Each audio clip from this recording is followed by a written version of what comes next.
Oi, bom dia, meu querido, bom dia, minha querida. Cafezinho quente, Deus cuida da gente, viu? Atrasei um pouquinho porque eu queria conferir as informações de agora a pouco. Queria conferir as informações e tá conferido. E vamos lá, as últimas informações. Pois bem, Alexandre de Moraes deu uma entrevista e parece que vai dar uma série de entrevistas, viu? Até o dia 8 de janeiro, falando exatamente de toda a situação da tentativa de golpe do dia 8 de janeiro.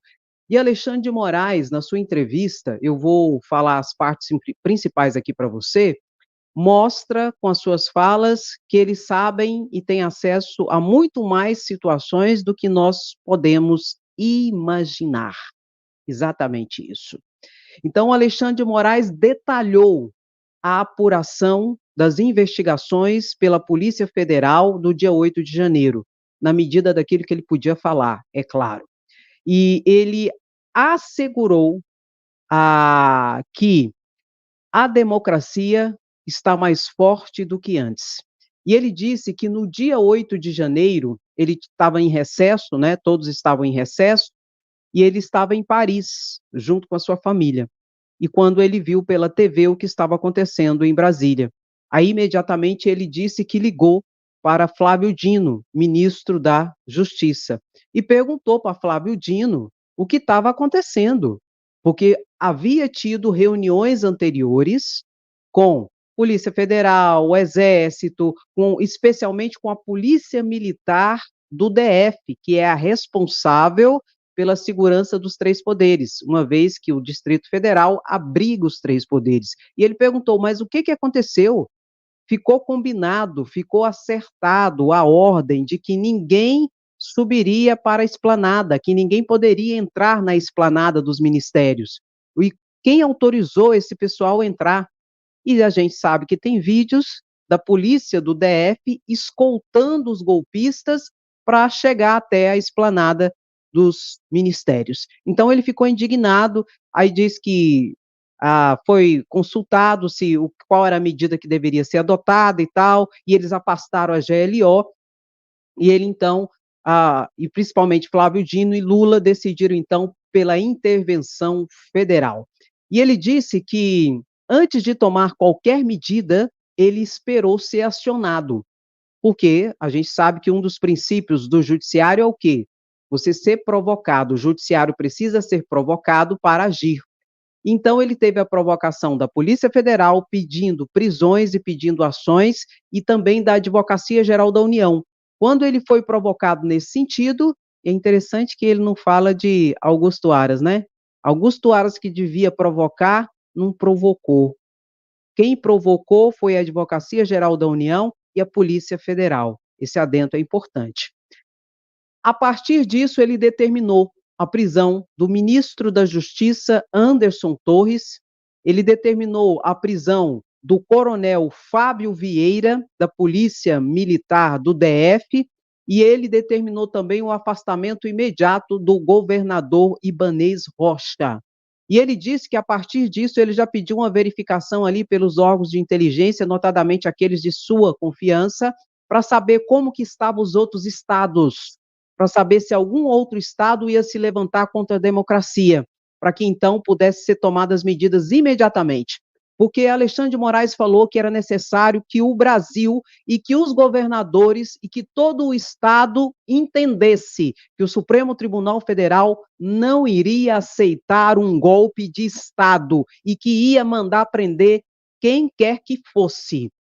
E é interessante que Alexandre de Moraes, nessa entrevista, disse: olha, eu já fui secretário de Segurança Pública, eu já fui ministro da Justiça, e vou dizer uma coisa: para barrar aquilo ali, precisava apenas de 100 homens de grupos de elite da Polícia Militar. Barrava toda a situação, só que não fizeram nada, deixaram acontecer.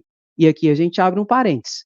Não sem razão, hoje tem 5 coronéis presos da Polícia Militar do DF, que vão perder a farda, vão perder a aposentadoria, vão perder a farda, porque entrou nessa sanha louca, golpista, de golpe. Uma situação horrorosa. E ele ainda fala assim, ó, eu fiquei chocado com a inação da Polícia Militar do DF. Dava para ver pelas imagens que a Polícia Militar deixou acontecer, simplesmente deixou acontecer, deveria agir e não agiu. Foi quando, então, ele começou a mandar as ordens de prisões, a partir do momento que ele foi provocado pela Polícia Federal e pela Advocacia Geral da União. E ele falou sobre os acampamentos, que uma das ordens também foi acabar imediatamente com os acampamentos, que foi dada a opção, ou você sai, vai embora do acampamento, ou você vai preso. Quem não quisesse sair, mandou prender todo mundo. Por quê? Ele falou que se continuasse os acampamentos, que ia criar uma convulsão social e nós teríamos uma guerra civil e situações de mortes ocorreriam. Então, por isso, ele decidiu também por acabar com toda essa situação de acampamento em frente de quartéis, o que, inclusive, era ilegal e que os comandantes já deveriam ter acabado com toda essa situação e não acabaram. E por isso chegou aonde chegou. E ele falou mais. Ele falou, olha essa informação aqui, gente, isso é muito importante. Ele falou que a ABIN, parte da ABIN estava envolvida, que ele estava sendo monitorado por agentes da ABIN 24 horas por dia, e que ele já sabia disso. E a Globo, né, que fez a entrevista, perguntou como é que era o esquema de segurança dele. Ele falou que o sistema de segurança dele, do Alexandre de Moraes, é a mesma de 9 anos atrás, quando ele foi ministro da Justiça e foi secretário de Segurança Pública do Estado de São Paulo. Ou seja, deixa eu falar para vocês, Alexandre de Moraes tem os seus homens de confiança, tem os seus homens de confiança que veio lá da Polícia de São Paulo, que trabalha até hoje com ele. Tem os seus homens de segurança pessoais da Polícia Militar e Civil do Estado de São Paulo. Aí cresce mais um pouquinho, tem os policiais federais que estão à disposição, que fazem a sua segurança também. Só que ele disse o seguinte, que ele não aumentou a segurança dele, mas ele aumentou a segurança da sua família. Porque esses golpistas ameaçam e ameaçavam principalmente as suas filhas, mulheres. Alexandre de Moraes falou que eles são misóginos e covardes. Ameaçam principalmente sua esposa e principalmente as suas filhas, inclusive com mensagens de cunho sexual. E Alexandre de Moraes falou assim, só que tem um porém, esse povo é covarde, porque eles são muito corajosos no mundo virtual, no mundo físico são covardes. Alexandre de Moraes falou isso, viu? Por aí a gente tem a noção de toda a situação. E qual que era o plano a partir de toda essa espionagem que a ABIN realizava em relação a ele? Primeiro, ele disse que a ABIN queria saber toda a rotina dele, para onde ele ia, que horário que ia, para quê? Para o momento da sua prisão, que a intenção dos golpistas era prender Alexandre de Moraes e matá-lo. Um grupo queria prender Alexandre de Moraes e enforcá-lo na praça pública, na praça da Esplanada dos Três Poderes. Ele disse que tem provas disso, tem provas disso. Um grupo dos golpistas mais extremistas queria pegar Alexandre de Moraes e enforcá-lo em praça pública, na Praça dos Três Poderes. Ele ainda fala, esse povo é louco, esse povo é doente. E o outro plano, qual que era? O outro plano era prender, ele falando, era me prender e me levar para Goiânia e me prender no Batalhão de Operações Especiais do Jardim Guanabara, em Goiânia. Só que, nas provas que nós temos, eu não chegaria ao batalhão. Eu não chegaria ao batalhão. Eles iriam me matar no caminho, no percurso de Brasília para Goiânia e livrar o meu corpo, e se livrar do meu corpo. Sem corpo, em tese, é mais difícil, não é? Iam sumir comigo, iam me matar no caminho de Brasília para Goiânia. Tudo isso o ministro do Supremo Tribunal Federal falando. E tudo isso tem provas carreadas nos autos dos inquéritos policiais da Polícia Federal. E ele disse que a impunidade não vai gerar um novo golpe. Por quê? Porque não haverá impunidade. todos que a Polícia Federal encontrar responsabilizações e provas serão responsabilizados e vão responder pelos seus crimes. Inclusive, ele ele falou sobre as críticas. A repórter perguntou, né: "E as críticas? O pessoal está falando que está muito pesada as penas e tal, e que as prisões são ilegais, ilícitas". Aí Alexandre de Moraes falou assim: "Olha, eu nunca vi um preso achar justa a sua prisão.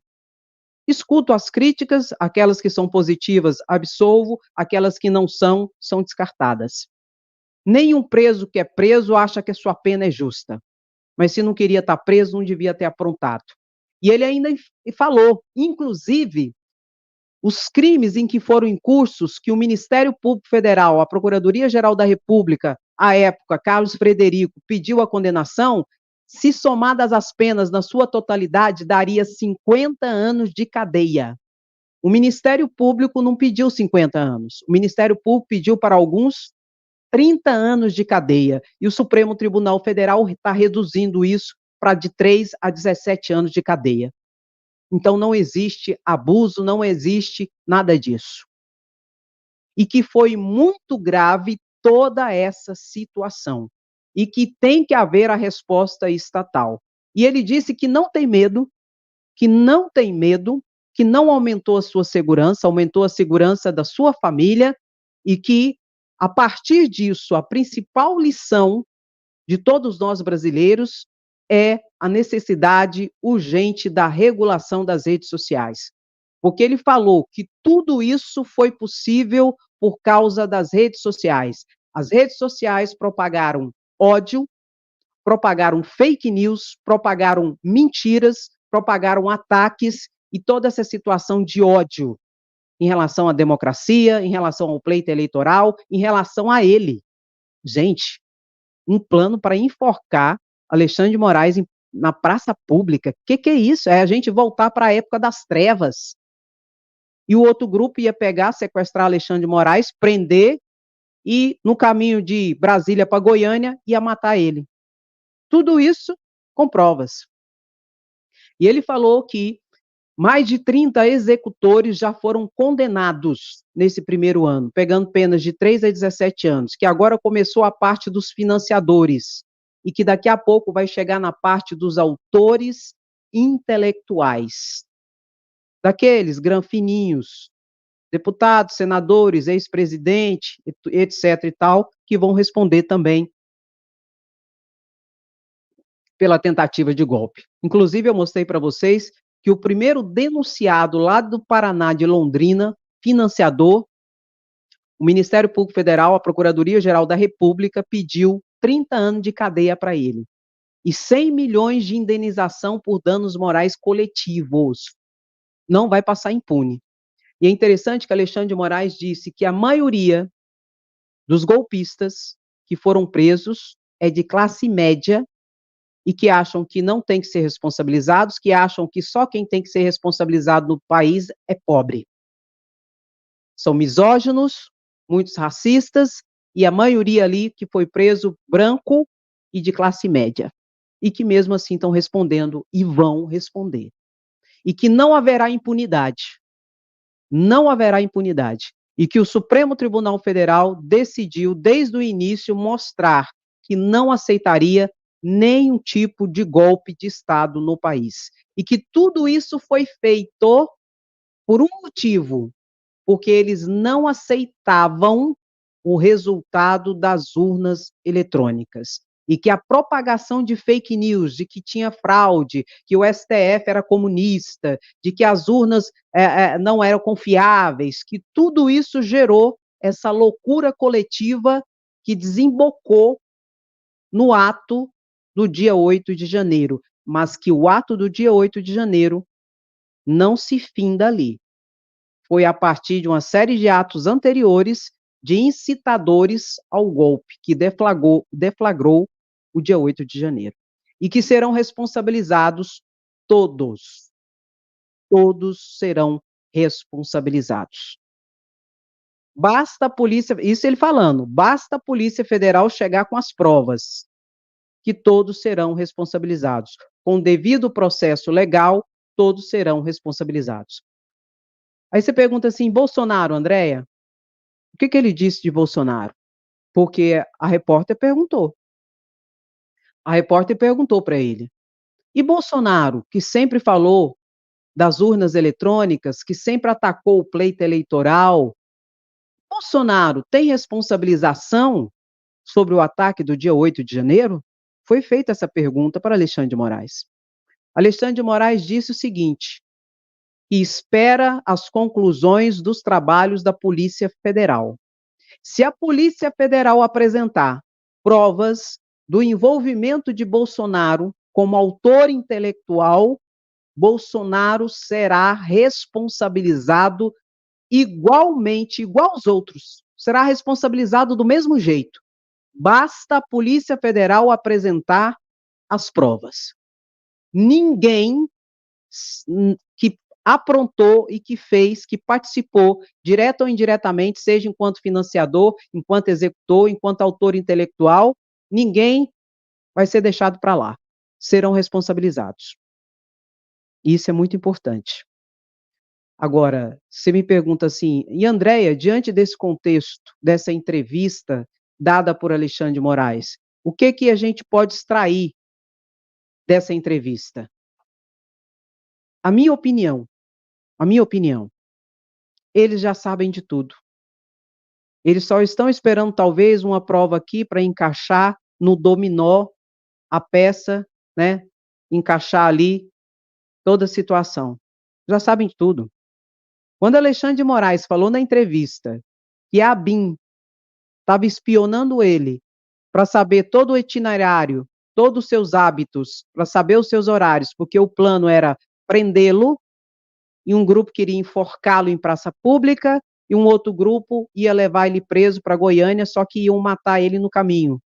Já sabem de tudo, meu querido e minha querida. Só está faltando fechar talvez uma peça nesse quebra-cabeça e vai ser deflagrada. Escreva na sua agenda aí, escreva, escreva. Vai ser deflagrada uma operação pela Polícia Federal quando houver a conclusão desse inquérito, que será repassado para Paulo Gonet, o novo Procurador-Geral da República, em que pedirá, diante da gravidade das provas dos autos, pedirá prisão preventiva de vários, dentre esses acredito que Bolsonaro será um deles, e uma série de medidas restritivas de busca e apreensão, de quebra de sigilo, uma série de situações em que estarão envolvidos desde o ex-presidente da República, desde ministros religiosos, desde servidores da cúpula da Polícia Federal, Polícia Rodoviária Federal e ABIN, bem como deputados e senadores. Acredito que será deflagrado. Sabem muito mais do que nós imaginamos. E o quebra-cabeça está sendo fechado para essa operação. E o chefe mora é quem? O grande citador, aquele que começou essa teoria de conspiração, essas falas golpistas. Quem é esse chefe mor? Quem? Bolsonaro. Bolsonaro propagou, incitou o golpismo, mesmo sendo eleito presidente da República, a todo momento dizendo que as urnas eletrônicas não eram confiáveis, sendo que ele foi eleito várias vezes pelas urnas eletrônicas, sendo que a maior bancada de deputados federais eleitos no pleito eleitoral de 2022 foi a bancada do PL, do partido de Bolsonaro. Então, Bolsonaro é o principal autor intelectual golpista dessa tentativa de golpe do dia 8 de janeiro. E isso será deflagrado, pode ter certeza, esse ano. E não vai haver anistia, não vai haver, vai ter uma convulsão social, vai, pode ir, vai ser preso todo mundo. Não vai ter isso. Alexandre de Moraes falou isso aqui, ó, a pontinha do iceberg. Lá embaixo existe muito mais coisas e que trará tanta robustez para a operação que ninguém vai poder falar nada. Quem falar é porque é golpista tanto quanto e tem rabo e tem medo de ser preso.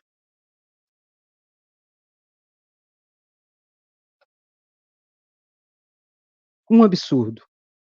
Nós quase que entramos com a guerra civil por causa de uma loucura coletiva propagada pelas redes sociais, por políticos, por líderes religiosos e por aproveitadores de plantão, muitos hoje eleitos deputados e senadores, que aproveitaram da onda para também se elegerem. Não haverá anistia, pode ter certeza. Comente aí, deixe seu comentário agora. Deixe seu comentário aí para mim, por favor. Escreva assim: não haverá anistia. Os golpistas vão para a cadeia. Não tem como. Eu fiquei estarrecida de ver toda essa situação.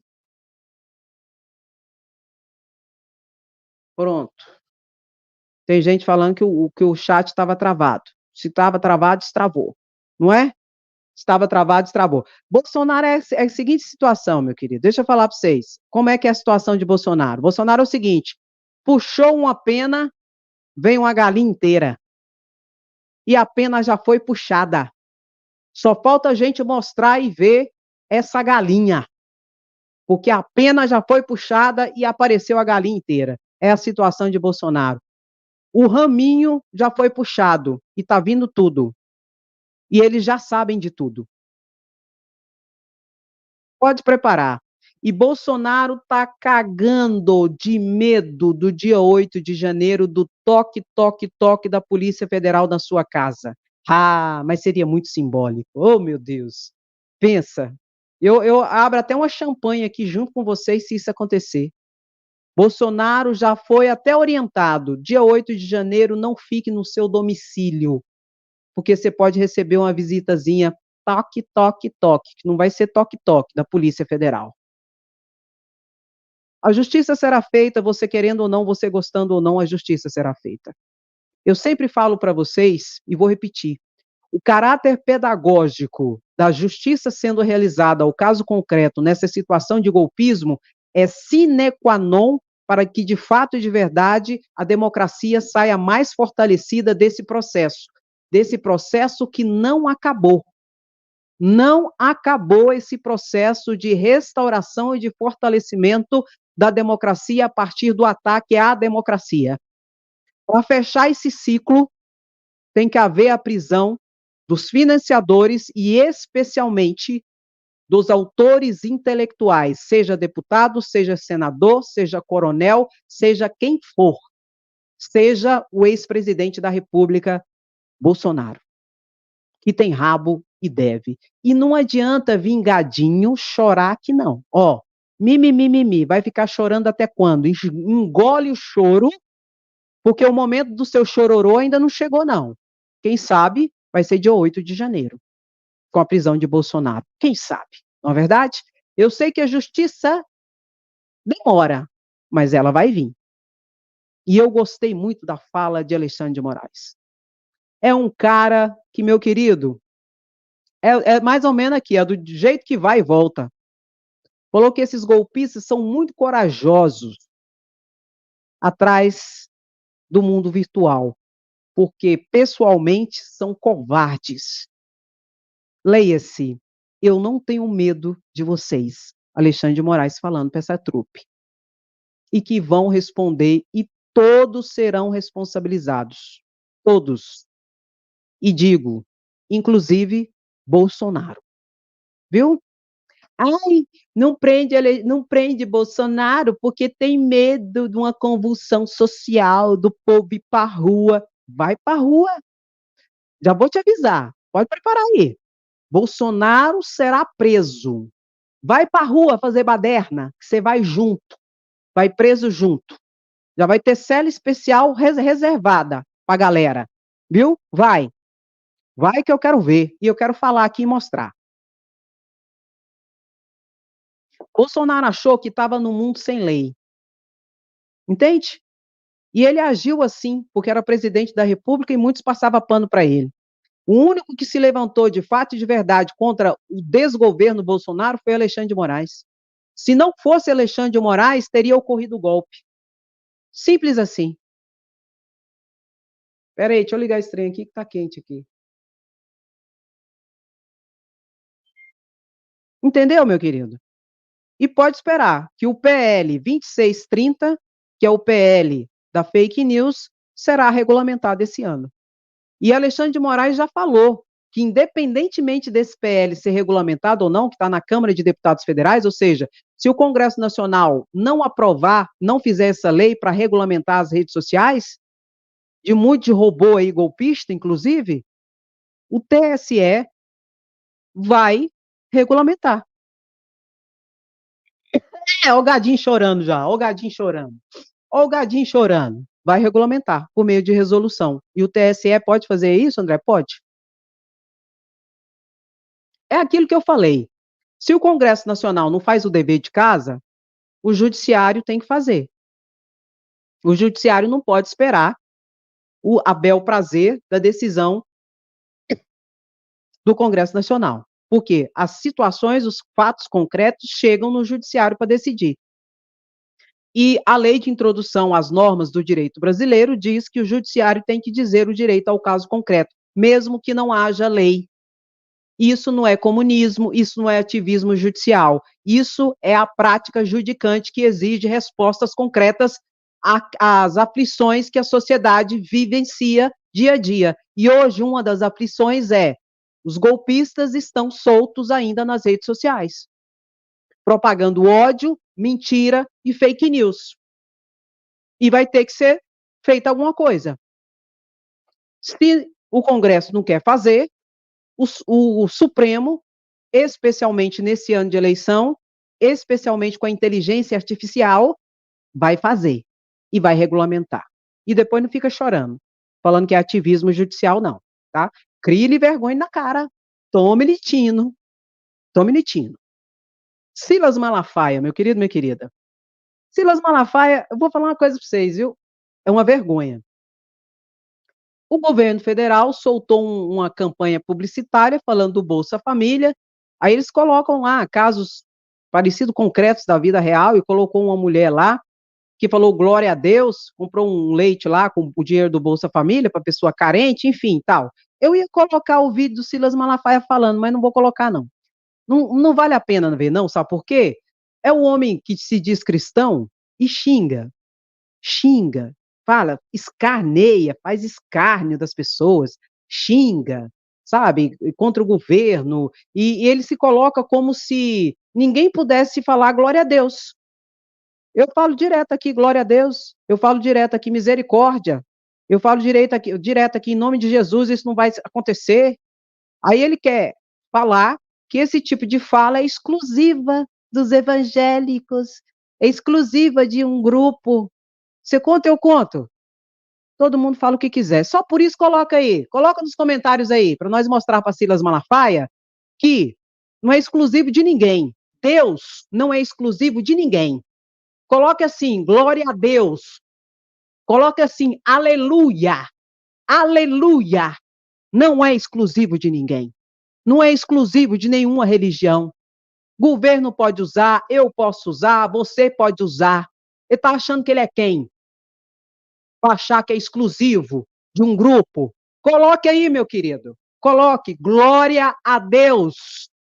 Para a gente deixar bem claro que qualquer pessoa pode usar, que Deus não é exclusividade de evangélico ou de qualquer tipo de religião.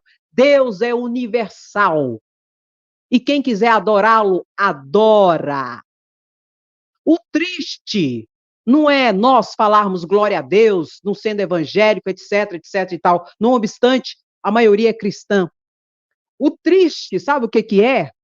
É quem fica falando glória a Deus e se diz homem de Deus, se diz cristão, usar do púlpito de adoração como púlpito das igrejas para fazer politicagem. Isso é o triste. Onde por detrás de tudo tem o que? A manipulação dos fiéis para o toma lá da cá, onde existe negociata por trás, que são os verdadeiros mercenários e mercadores da fé. Isso sim é triste, é lamentável. Inclusive, Muitos líderes religiosos, pode ter certeza, vai ter, ó, o toque, toque, toque da Polícia Federal. Porque, no mínimo, foram incitadores. Muitos também foram financiadores da tentativa de golpe do dia 8 de janeiro. Mas muitos serão pegos como incitadores. É o caso do Silas Malafaia, Andréia? Não sei. Quem vai determinar isso, como disse Alexandre de Moraes, é a Polícia Federal trazendo provas, se está envolvido ou não. Trazendo provas, vai receber o toque-toque da Polícia Federal, seja quem for. Então, o problema não é dizer misericórdia, aleluia, Senhor, glória a Deus. Não. Escreva aí, escreva. O problema são os mercenários da fé, que fazem das igrejas evangélicas hoje púlpitos de política rasteira, em que tem uma negociata para a manipulação dos fiéis. Isso sim, é triste, é deprimente, em que nós temos que invocar a partir disso o quê? A misericórdia divina. E Deus. Mas para além da misericórdia divina, a justiça terrena.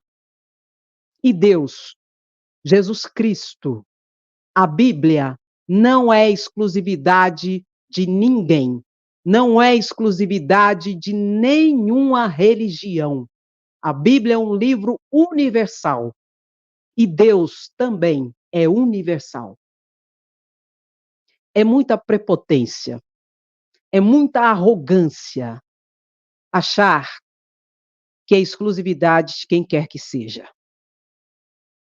Mas nós sabemos que muitos desses expedientes e falas são usadas para manipulação de massas, para o projeto de poder do toma lá da cá, em que por detrás há negociatas, em que se fazem da fé verdadeiros balcões de negócios, usando e manipulando aqueles de boa fé dentro dos púlpitos religiosos, seja a religião que for.